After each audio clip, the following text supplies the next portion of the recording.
हम पढ़ रहे हैं English lesson word from letters page number 5 to 6 activity 5 और 6 की पेज नंबर हम एक्टिविटी करेंगे।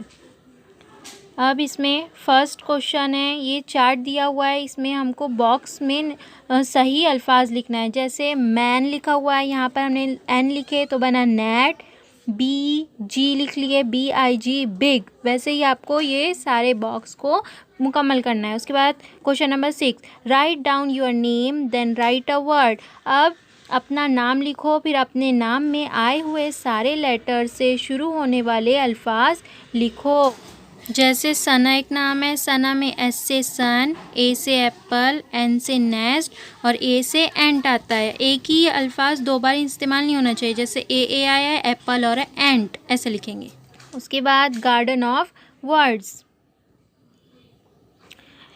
ये चार्ट देखना है और हमको क्वेश्चन करना है। Number 1, listen carefully and tick of the. इसमें से नीचे जितने भी क्वेश्चन ये दिए हुए हैं अल्फाज, उसको ढूंढना है और दायरा बनाना है, जैसे एंड, बट वगैरह। उसके बाद सेकंड क्वेश्चन है, find 3 letter words. 3 letter word ढूंढना है पूरे जितने भी है इस चार्ट में और फिर वो लिखना है।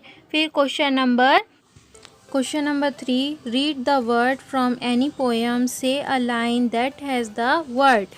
यानी एक पोएम की, कोई भी एक पोएम की लाइन लिखना है जिसमें ये वर्ड इस्तेमाल हुए हो। जैसे एग्जाम्पल है बिगन। बिगन वर्ड कौन सी पोएम में, कौन सी लाइन में इस्तेमाल हुआ है? And they began to cry, ये लाइन है, इसमें बिगन आया है। वैसे ही एक पोएम की कोई लाइन लिखना है जिसमें ये अल्फाज आए हो। कौन से? ये वाले, and, her, one, some, will. कोई भी पोएम की एक एक लाइन लिखेंगे इसमें।